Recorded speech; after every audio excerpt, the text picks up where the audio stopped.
Exercise 4 में हम क्या करेंगे,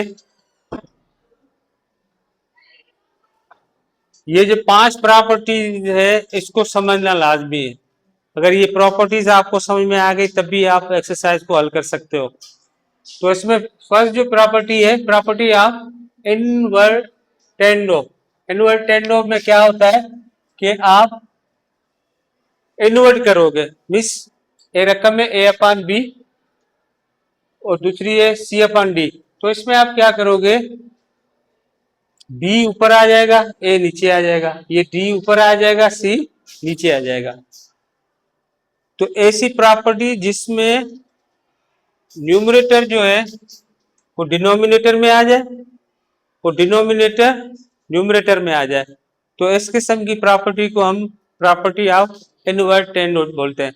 अब देखो इसमें क्या होता है, आपको पता है कि एक फ्रैक्शन है, फ्रैक्शन मीन्स 5/6, कोई कुछ भी आप लिखो, ऊपर वाली रकम को हम क्या कहते हैं, न्यूमरेटर, और नीचे वाली रकम को आप क्या बोलते हैं, डिनोमिनेटर। दूसरी है अल्टरनेंडो। प्रॉपर्टी ऑफ अल्टरनेंडो में क्या होता है, A upon B C upon D. इसमें सिर्फ ये जो दो वैल्यू है ये आपस में क्या हो जाएंगे, अपनी जगह जो है ना वो एक्सचेंज करेंगे। क्या कर देंगे, एक्सचेंज करेंगे। जैसा कि ये देखो ए अपान बी है, सी अपान डी है, तो ए अपान यहाँ पे ये सी इधर आ गया, ए अपान सी हो गया, और ये बी सी की जगह पे चला जाएगा। तो यहाँ पे क्या हो जाएगा, बी अपान डी, क्योंकि बी ने अपनी जगह क्या की, एक्सचेंज की। ठीक है, अल्टरनेट जैसे हम बोलते हैं ना, अल्टरनेट माना एक जगह छोड़ के दूसरी, उसको हम बोलते हैं अल्टरनेट। तो ये है प्रॉपर्टी ऑफ अल्टरनेट। अब देखो यहाँ पे A ratio B is equal to C ratio D.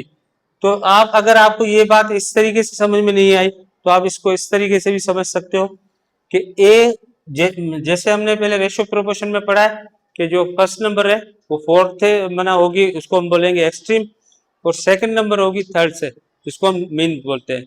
मगर इसमें नहीं होगा, इसमें क्या होगा, फर्स्ट नंबर होगी थर्ड नंबर से और सेकंड नंबर फोर्थ नंबर से होगा। देखो ए को सी से किया और बी को डी से किया। तो इस किस्म की प्रॉपर्टी को हम क्या बोलेंगे, अल्टरनेंडो, प्रॉपर्टी ऑफ अल्टरनेंडो। अब देखो कंपेनेंडो में क्या होता है, कंपेनेंडो प्रॉपर्टी में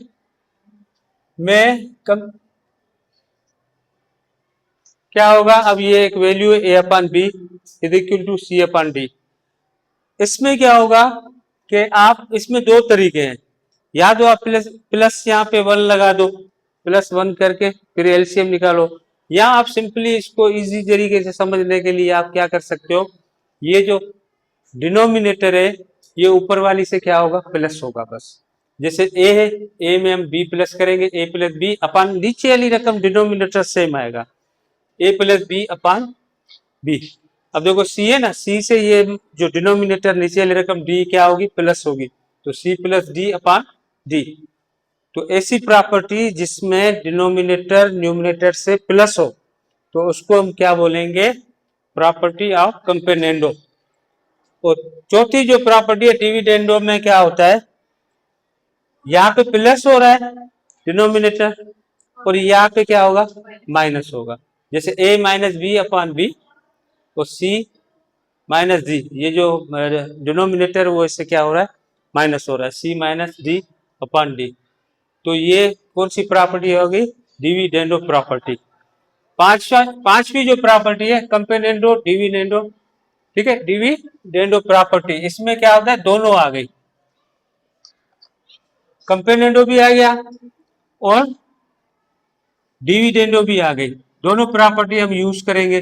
जैसे अब कैसे, कंपेनेंडो में क्या हो रहा था, आप कंपेनेंडो में आ जाओ, कंपेनेंडो में जो डिनोमिनेटर है वो क्या हो रहा था, प्लस हो रहा था।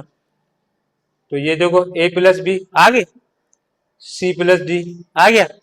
और डिविडेंडो में क्या हो रहा था कि डिनोमिनेटर क्या हो रहा था, माइनस हो रहा था। जैसे A minus B is equal to C minus D. तो ये दोनों प्रॉपर्टी कंपेनेंडो एंड डिविडेंडो, तकरीबन 5 प्रॉपर्टी थी। अगर ये आपको 5 प्रॉपर्टी समझ में आ गई है तो आप इजीली इस एक्सरसाइज को हल कर सकते हो। अगर कोई क्वेश्चन हो तो वो आप पूछ सकते हो। Thank you.